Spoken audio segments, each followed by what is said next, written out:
Você desperta lentamente em uma câmara de pedra, onde o frio da manhã ainda persiste mesmo com as brasas fracas que restam na lareira distante. E seus olhos se abrem gradualmente para encontrar o teto alto de vigas escuras de carvalho que se perdem na penumbra, porque a luz que entra pelas estreitas janelas com vidros irregulares é fraca e filtrada, tingida de um cinza azulado que indica que o sol ainda está baixo sobre os telhados do palácio. E você permanece imóvel por alguns instantes sob as pesadas cobertas de lã e pele que mantiveram seu corpo aquecido durante a noite, sentindo o peso dessas camadas sobre você. Uma pressão reconfortante que torna difícil a ideia de se mover. E aos poucos você toma consciência dos sons distantes que ecoam através das grossas paredes de pedra, passos de servos nos corredores externos, o rangido de alguma porta pesada sendo aberta em algum lugar do castelo, vozes abafadas que não chegam como palavras distintas, mas apenas como murmúrios humanos que indicam que o dia já começou para outros, e você sente a rigidez em seus músculos e articulações, aquela sensação familiar de um corpo que passou a noite em uma posição e agora precisa ser gradualmente despertado para o movimento. E você flexiona os dedos dos pés sob as cobertas, sentindo o frio imediato do ar tocar a pele quando você move levemente as pernas. E então você inspira profundamente, sentindo o ar gelado encher seus pulmões. Um ar que carrega o cheiro de pedra úmida, de fumaça de lenha, de cera de vela queimada, e também um leve traço de especiarias e gordura de cozinha que sobe das cozinhas distantes no andar inferior do palácio. A cama onde você descansou é grande e pesada, com cortinas grossas de tecido que podem ser fechadas para criar um espaço ainda mais privado e protegido do frio. Mas nesta manhã, as cortinas estão parcialmente abertas, permitindo que você veja o resto da câmara, os móveis escuros e sólidos, um baú de madeira entalhada aos pés da cama onde suas roupas são guardadas, uma cadeira alta com encosto reto, uma pequena mesa onde fica uma bacia de cerâmica para lavar o rosto, e nas paredes há tapeçarias pesadas penduradas para ajudar a isolar o frio da pedra. Tapeçarias que mostram cenas de caça e de jardins em cores que já foram mais vibrantes,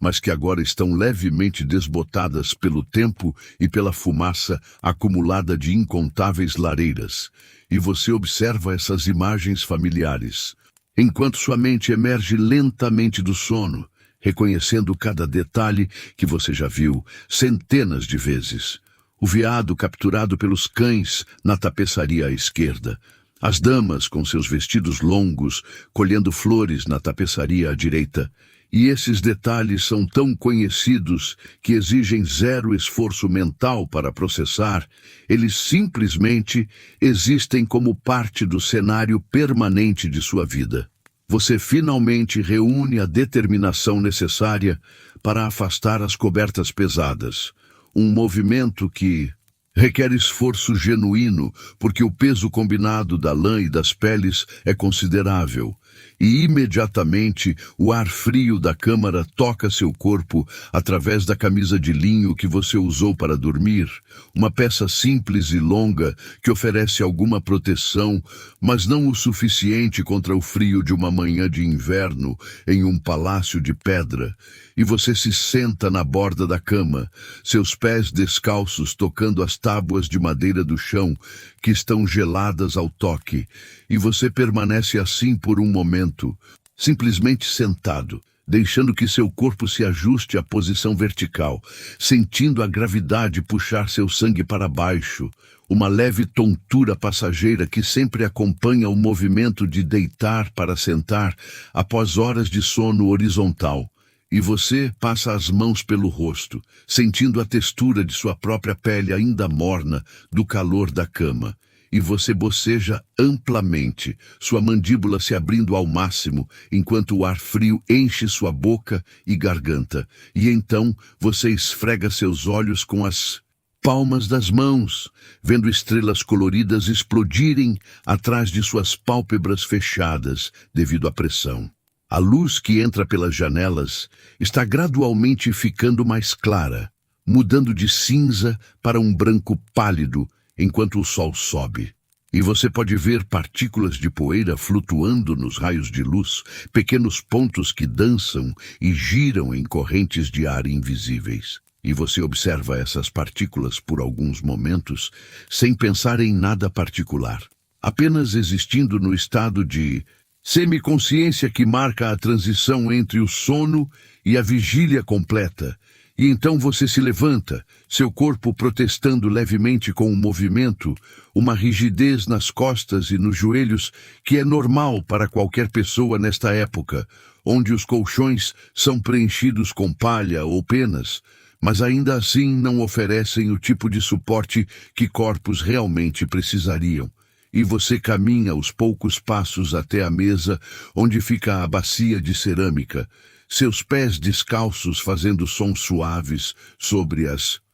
tábuas de madeira, e você pode sentir cada irregularidade na superfície das tábuas, pequenas rachaduras e nós na madeira que seus pés conhecem de memória. Na bacia, a água que foi deixada ali na noite anterior, e agora essa água está extremamente fria, quase gelada, e você mergulha suas mãos nela, sentindo o choque do frio contra sua pele, uma sensação que é ao mesmo tempo desagradável e revigorante. E você levanta a água em suas mãos em concha e a leva ao rosto, lavando seus olhos, suas bochechas, sua testa. E a água escorre pelo seu pescoço e goteja de volta na bacia. E você repete esse processo várias vezes, cada vez sentindo-se um pouco mais desperto, um pouco mais presente no momento. E então você seca seu rosto em um pedaço de linho que fica pendurado próximo à mesa.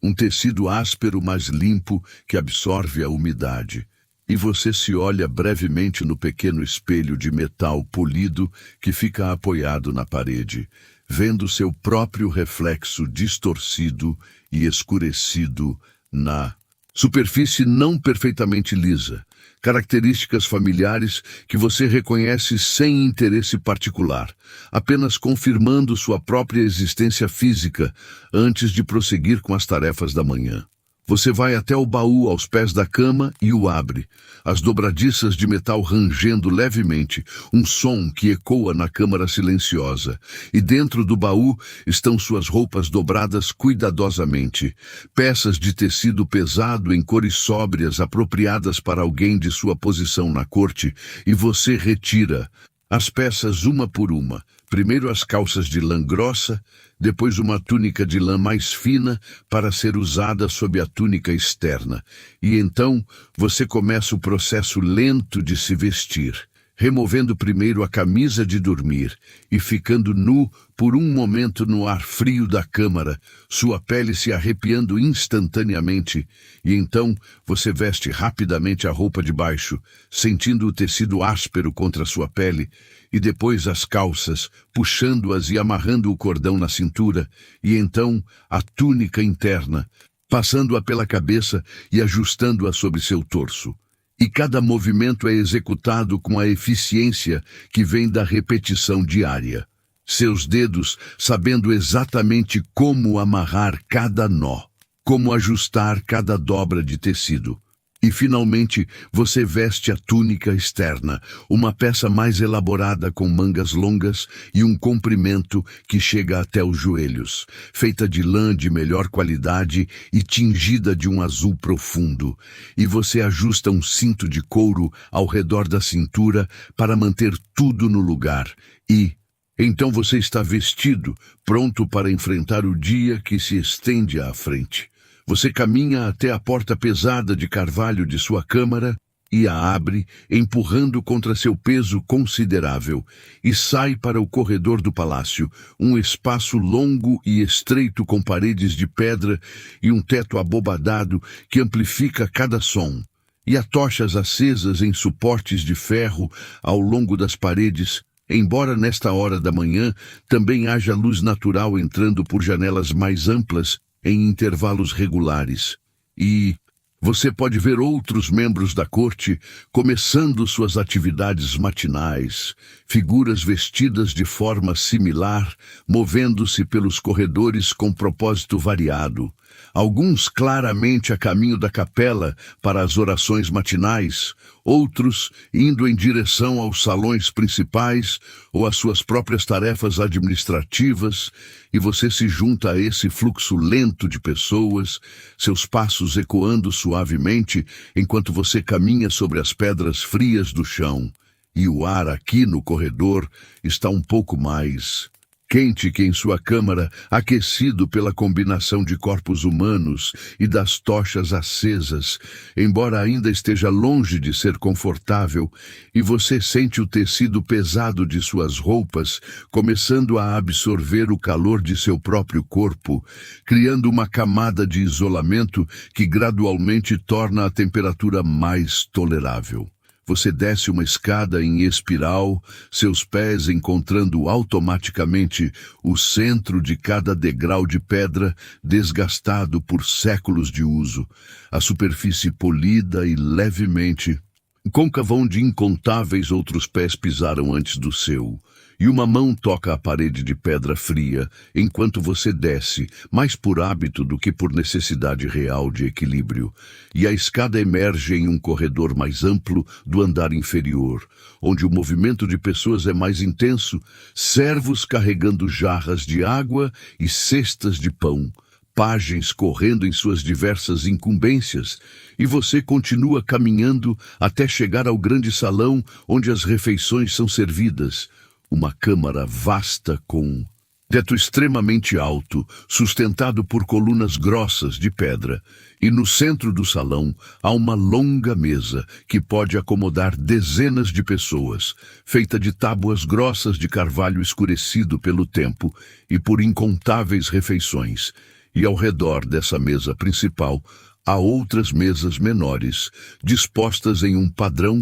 que reflete a hierarquia da corte. E nas paredes há mais tapeçarias, ainda maiores e mais elaboradas que as de sua câmara, mostrando cenas de batalhas e de festas e de episódios religiosos, e há também escudos e armas decorativas pendurados, símbolos do poder e da linhagem da família real que governa este palácio. Nesta hora da manhã, o salão não está completamente cheio. Apenas alguns membros da corte já estão sentados às mesas, e servos estão dispostos ao longo das paredes, esperando para atender às necessidades de quem chega. E você encontra seu lugar habitual em uma das mesas secundárias, não na mesa principal onde sentam apenas os de mais alta posição, mas em uma mesa que ainda indica status respeitável. E você se senta em um banco de madeira, sentindo a superfície dura e lisa sob você. E quase imediatamente, um servo se aproxima com uma jarra de cerâmica e derrama cerveja fraca em uma caneca de estanho à sua frente. A bebida que é padrão para o desjejum, porque a água não é considerada segura para beber, e porque a cerveja, mesmo fraca, fornece alguma nutrição e calor. E você pega a caneca e bebe um gole, sentindo o líquido levemente azedo e morno descer por sua garganta. E o sabor é familiar ao ponto de ser quase sem sabor, apenas parte da rotina matinal. E então outro servo traz uma tábua de madeira com fatias de pão escuro, pão que foi assado no dia anterior e que agora está um pouco duro nas bordas, mas ainda comestível, especialmente quando embebido na cerveja ou quando coberto com um pouco de manteiga que outro servo oferece em uma pequena tigela de madeira. Você come devagar, sem pressa particular, porque há Tempo suficiente antes que as atividades sérias do dia comecem. E ao redor de você, outros membros da corte também estão comendo e bebendo em silêncio contemplativo. Ocasionalmente, trocando cumprimentos educados em vozes baixas que se perdem no volume vasto do salão. E a luz da manhã entra pelas janelas altas, criando retângulos brilhantes no chão de pedra, e você pode ver a poeira dançando nesses raios de luz. E há um cheiro no ar de pão e cerveja e fumaça de lenha, e também de corpos humanos, porque banhos são infrequentes nesta época, e muitas pessoas estão vestindo roupas de lã que absorvem e retêm odores. Mas esses cheiros são tão constantes e familiares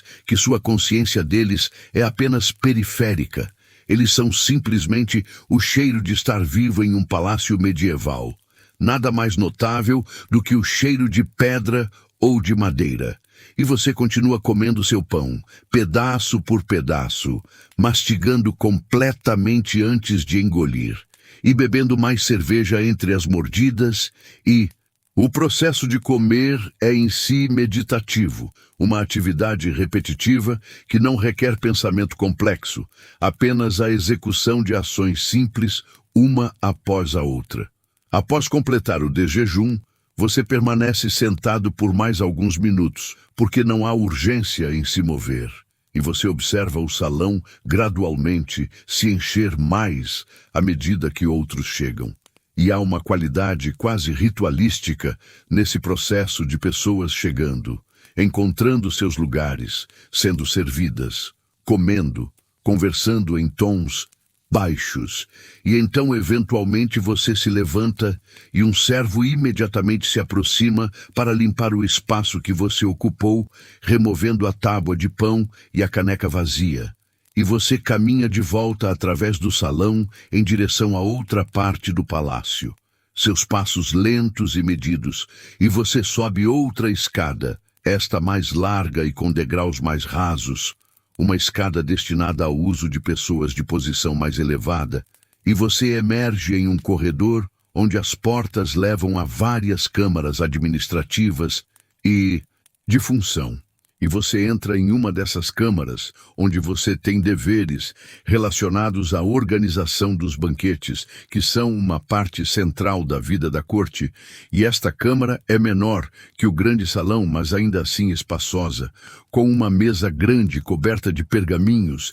e tábuas de cera, onde registros são mantidos, e há prateleiras nas paredes contendo mais documentos e também alguns livros raros, suas capas de couro escurecidas pelo tempo. Nesta câmara, você passa parte de cada dia verificando inventários e planejando as elaboradas refeições que a corte realiza regularmente. E hoje há um banquete planejado para a noite, como há banquetes muitas noites, porque demonstrar abundância através de festas extravagantes é parte essencial de como o poder é exibido e mantido nesta época. E você se senta em uma cadeira alta atrás da mesa e começa a revisar os pergaminhos que listam os alimentos disponíveis nas despensas e adegas do palácio, longas listas escritas em caligrafia cuidadosa, quantidades de carne de vaca, de porco, de carneiro, de aves variadas,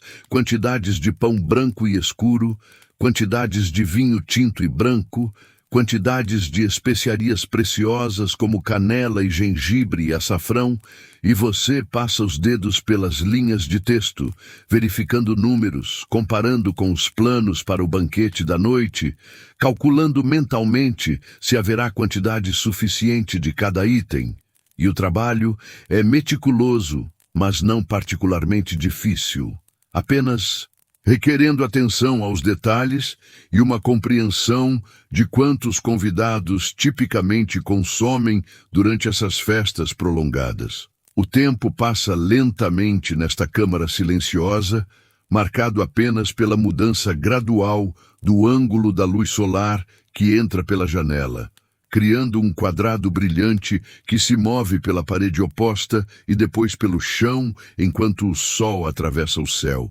e ocasionalmente outros funcionários do palácio entram e saem, trazendo informações atualizadas ou fazendo perguntas, e você responde em voz baixa e monótona, fornecendo instruções simples, e então retorna ao trabalho de revisar listas e fazer anotações em tábuas de cera com um estilete, marcando mudanças e adições aos planos. E seus dedos seguram o estilete com pressão constante, pressionando a ponta contra a superfície macia da cera, criando linhas e símbolos. E o movimento repetitivo tem algo de calmante, uma atividade física que mantém as mãos ocupadas enquanto a mente pode vagar, levemente, pensando em nada particular ou em pequenas preocupações domésticas que não têm grande importância, mas que ocupam espaço mental simplesmente por estarem presentes.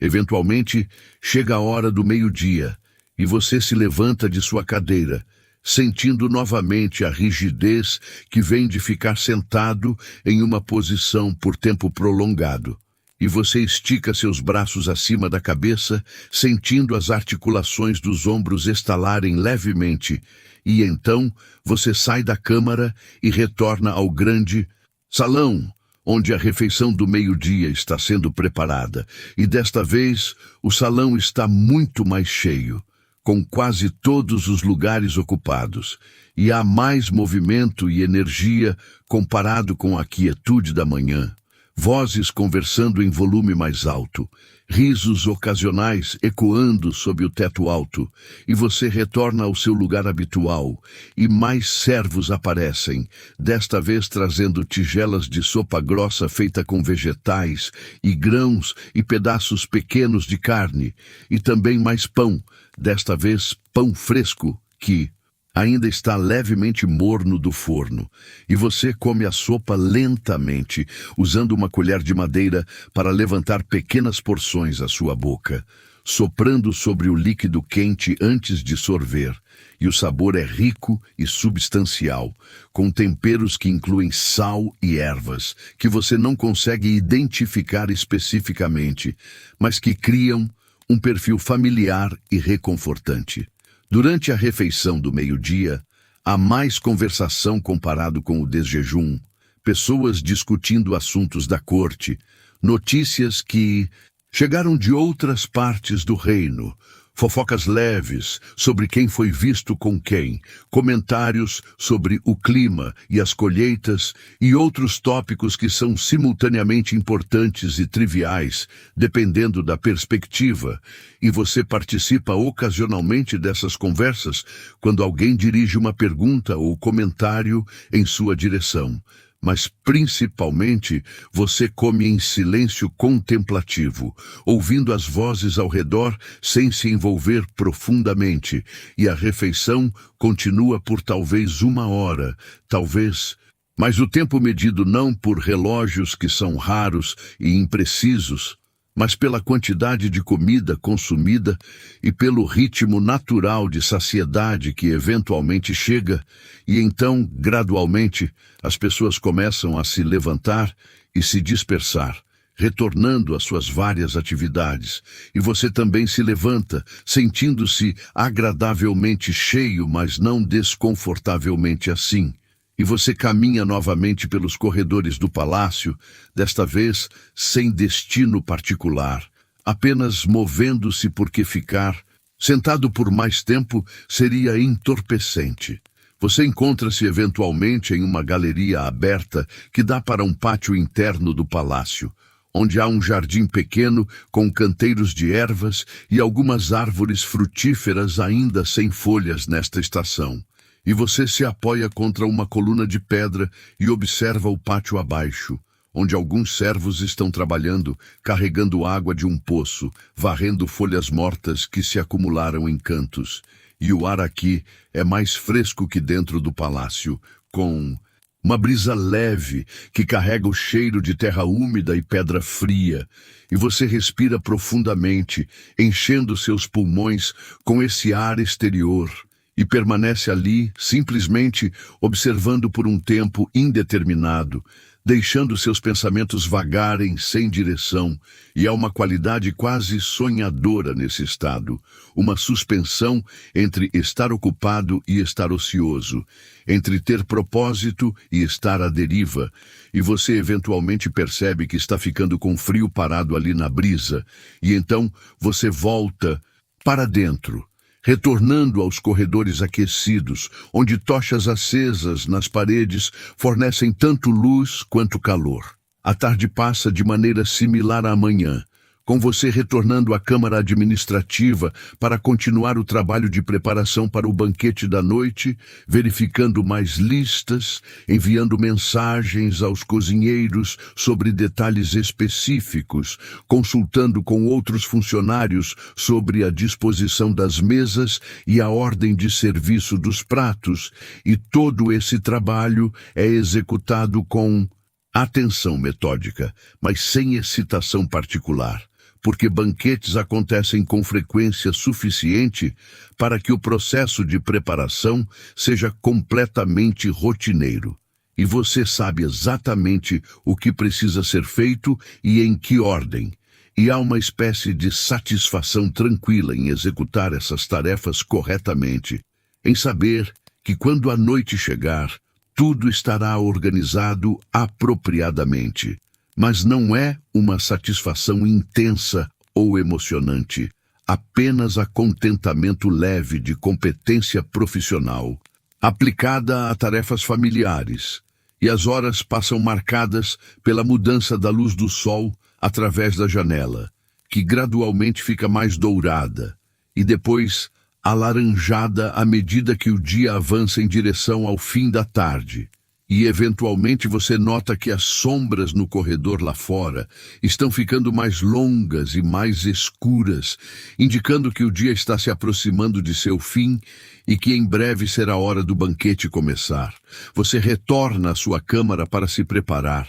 porque embora você já esteja vestido apropriadamente para o trabalho diário, um banquete requer atenção adicional à apresentação, e você troca sua túnica externa por uma de melhor qualidade, feita de lã mais fina e em uma cor mais rica, um vermelho profundo que foi tingido com raiz de garança. E você ajusta seu cinto e verifica que não há manchas ou fios soltos visíveis. E então você penteia seu cabelo com um pente de madeira, removendo os nós que se formaram durante o dia, e você verifica novamente seu reflexo no espelho de metal polido, vendo uma versão ligeiramente mais apresentável de si mesmo, e então você está pronto, e você sai da câmara e retorna ao grande salão, onde a transformação para o banquete já começou. Servos correndo de um lado para outro,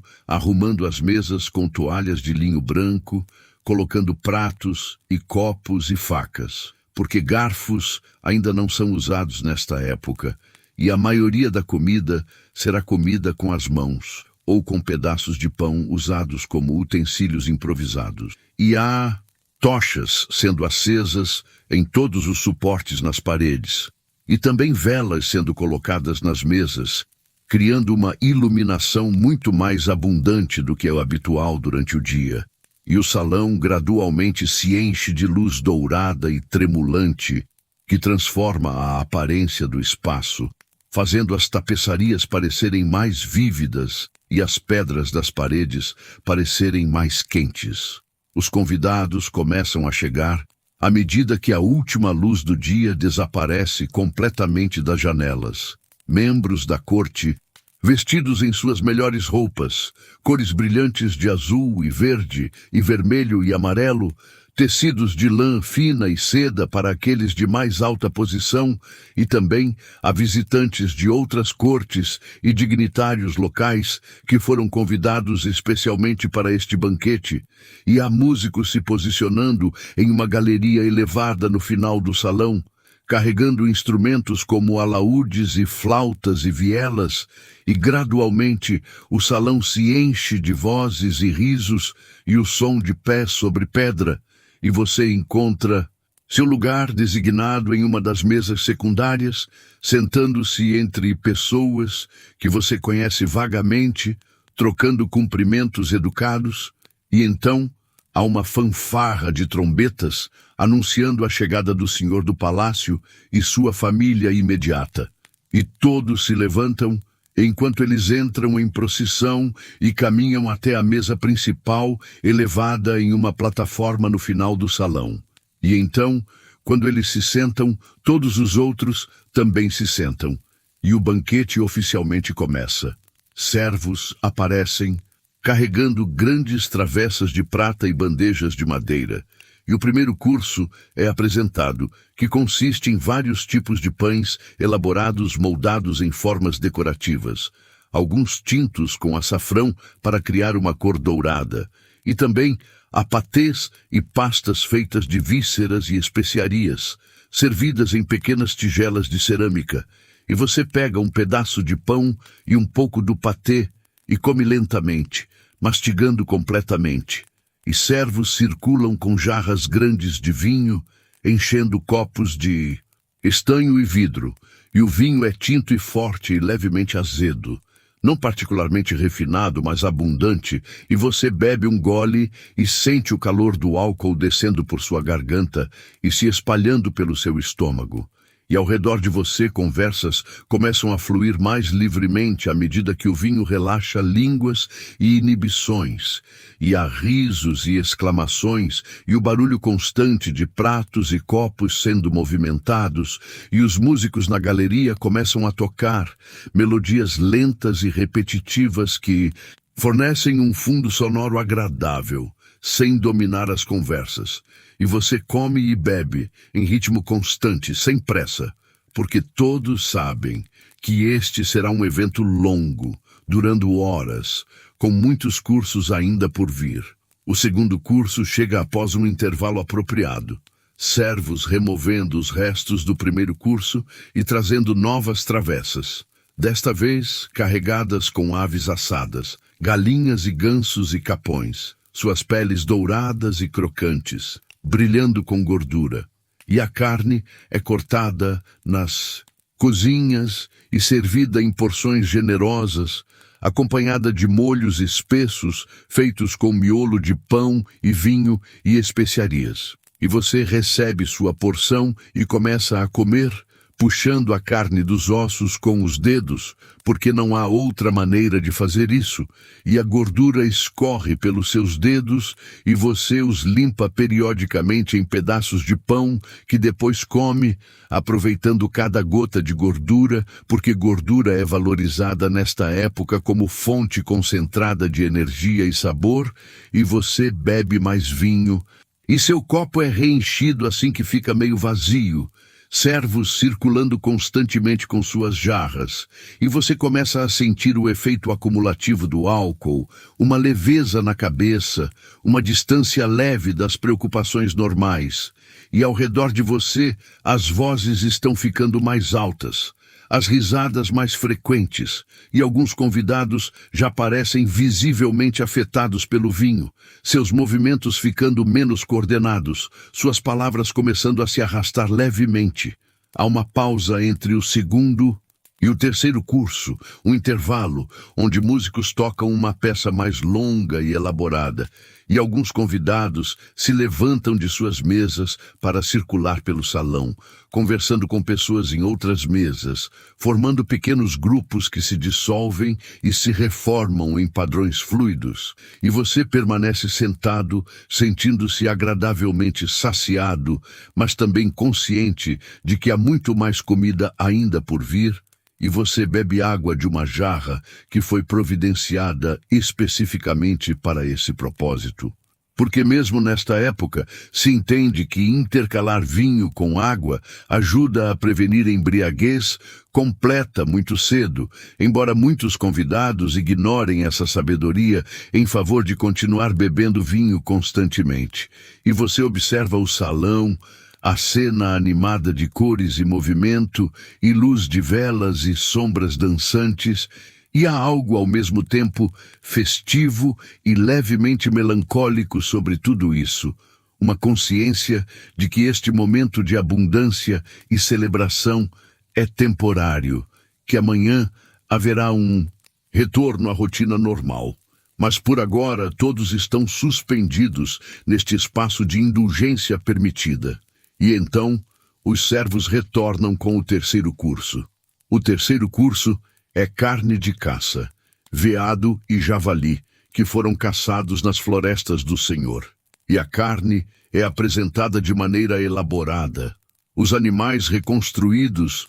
em suas formas originais, com a pele colocada de volta sobre a carne cozida, para criar uma aparência impressionante. E há exclamações de admiração quando essas apresentações são carregadas em procissão ao redor do salão antes de serem levadas às mesas para serem cortadas e servidas. E a carne de caça é mais escura e tem sabor mais forte que as aves domésticas do curso anterior. Um sabor terroso e intenso que é complementado por molhos feitos com vinho tinto e bagas selvagens. E você recebe sua porção e continua comendo, embora agora esteja começando a sentir genuína saciedade, seu estômago ficando pesado e distendido com toda a comida e líquido que consumiu. Mas parar de comer não é realmente uma opção em um banquete como este, onde participação completa é esperada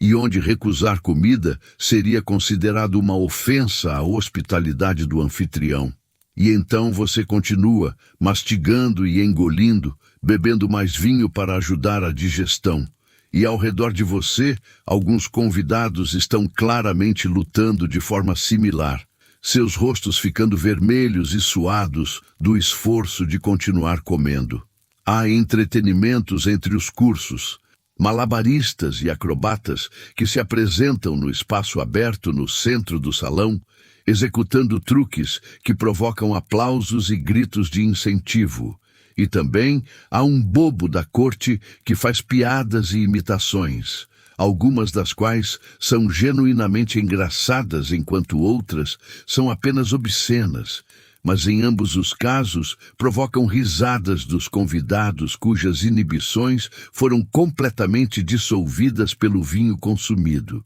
E você assiste a esses entretenimentos com interesse moderado, apreciando a distração que eles fornecem da necessidade constante de comer, e os músicos continuam tocando durante esses intervalos, suas melodias fornecendo continuidade entre os diferentes segmentos do evento, e o tempo passa de uma maneira que é difícil de rastrear, porque não há relógios e porque o consumo constante de vinho distorce a percepção, fazendo com que alguns momentos pareçam se arrastar enquanto outros passam em um borrão, e você está consciente apenas de que a noite está progredindo, que horas já passaram desde que o banquete começou, e que ainda há mais por vir. O quarto curso consiste em peixes, tanto de água doce quanto salgada, trazidos de grandes distâncias e preservados em sal para a jornada, e há lúcios e carpas e enguias de rios locais, e também arenques e bacalhaus do mar distante, preparados de várias maneiras, alguns assados, outros cozidos em caldos elaborados e acompanhados de molhos feitos com amêndoas moídas e vinagre e açúcar, porque açúcar está começando a aparecer em cozinhas nobres, embora ainda seja extremamente caro e usado com moderação. E você prova os diferentes peixes, encontrando alguns mais palatáveis que outros, e bebe mais vinho, e agora você está definitivamente sentindo os efeitos acumulativos de horas de consumo de álcool. Uma névoa agradável desceu sobre seus pensamentos, fazendo tudo parecer levemente irreal, como se você estivesse observando a cena de uma distância mesmo enquanto participa dela. E ao redor de você, alguns convidados estão visivelmente embriagados, suas cabeças balançando, suas palavras completamente incompreensíveis, e alguns já adormeceram em suas cadeiras ou foram discretamente removidos por servos para serem levados a câmaras onde podem dormir. Entre o quarto e quinto curso, há um intervalo mais longo, permitindo que digestão aconteça e que todos se recuperem minimamente antes da próxima onda de comida. E você se levanta de sua cadeira, precisando caminhar para aliviar o desconforto do estômago excessivamente cheio, e você circula lentamente pelo salão, seus passos menos estáveis do que seriam normalmente, o efeito combinado do vinho e da saciedade tornando seus movimentos lentos e ligeiramente desajeitados. E você encontra um lugar perto de uma janela aberta onde ar fresco da noite entra. E você se apoia contra a parede de pedra fria e respira o ar noturno, sentindo-o refrescar seu rosto aquecido e sua mente confusa. E você olha por através da janela estreita, vendo a escuridão completa lá fora, pontilhada apenas por algumas tochas distantes em outras partes do palácio. E ouve os sons da noite, silêncio relativo comparado com o barulho constante dentro do salão. E permanece ali por vários minutos, simplesmente respirando e existindo, antes de eventualmente retornar à sua mesa quando os servos anunciam que o próximo curso está prestes a ser servido. O quinto curso apresenta mais carne, desta vez carneiro e cordeiro assados inteiros em espetos. Suas carnes suculentas e temperadas generosamente com alho e rosmaninho e outras ervas. E embora você já esteja penosamente cheio, você aceita uma porção pequena e faz o esforço de comer pelo menos parte dela, mastigando lentamente cada mordida, requerendo esforço consciente para engolir. E você bebe mais vinho, não porque quer, mas porque é o que se faz. E o vinho agora tem gosto principalmente de álcool, suas nuances perdidas em um paladar saturado, e ao redor de você a energia do banquete mudou, a animação inicial substituída por uma espécie de estupor coletivo, pessoas ainda comendo e bebendo, mas com movimentos mais lentos e mecânicos, conversas reduzidas a murmúrios, e alguns convidados têm seus olhos fechados, mesmo enquanto permanecem sentados, balançando levemente em suas cadeiras, e os músicos continuam tocando, mas suas melodias agora parecem vir de muito longe, filtradas através da névoa de exaustão e embriaguez, que desceu sobre o salão. Há mais entretenimento, desta vez dançarinos que executam movimentos elaborados ao som da música, suas figuras girando e saltando. Mas você assiste com olhos semicerrados, lutando para manter o foco. E então, ao sexto curso, que consiste em pratos doces, bolos de mel e frutas cristalizadas e compotas. E também há especiarias apresentadas em pequenas tigelas decorativas, canela e gengibre, que são tão preciosas quanto o ouro, oferecidas para que convidados possam provar diretamente ou polvilhar sobre os doces. E você pega um pedaço pequeno de bolo e o come lentamente, o doce intenso, quase nauseante, após todas as camadas de sabores salgados e gordurosos que vieram antes. Mas ainda assim, há algo satisfatório em terminar com doçura, uma sensação de conclusão apropriada, e você bebe uma última taça de vinho, agora misturado com especiarias e aquecido, um vinho temperado que é tradicionalmente servido no final de banquetes, e o calor e as especiarias criam uma sensação de calor que se espalha pelo seu corpo inteiro. Finalmente, depois de horas que pareceram simultaneamente infinitas e instantâneas, o banquete oficialmente termina, o senhor do palácio se levantando de sua mesa elevada e todos os outros convidados fazendo o mesmo, embora muitos com dificuldade considerável, corpos pesados e mentes confusas, lutando com a coordenação necessária para ficar em pé. E há uma oração final de agradecimento, palavras murmuradas, coletivamente que você mal consegue articular. E então as pessoas começam a se dispersar, saindo do salão em pequenos grupos, ou individualmente, alguns precisando de assistência de servos para navegar pelos corredores, e você se junta a esse êxodo lento, caminhando com passos cuidadosos, uma mão tocando a parede para equilíbrio, e você eventualmente encontra seu caminho de volta à sua câmara, embora a jornada pareça mais longa e mais complexa do que deveria, corredores se estendendo e portas se multiplicando em sua visão distorcida. Quando você finalmente alcança sua câmara e entra, fechando a porta pesada atrás de você, você sente uma onda de alívio tão intensa que é quase física, e você caminha diretamente para a cama, nem se preocupando em remover suas roupas finas, apenas querendo a sensação de deitar,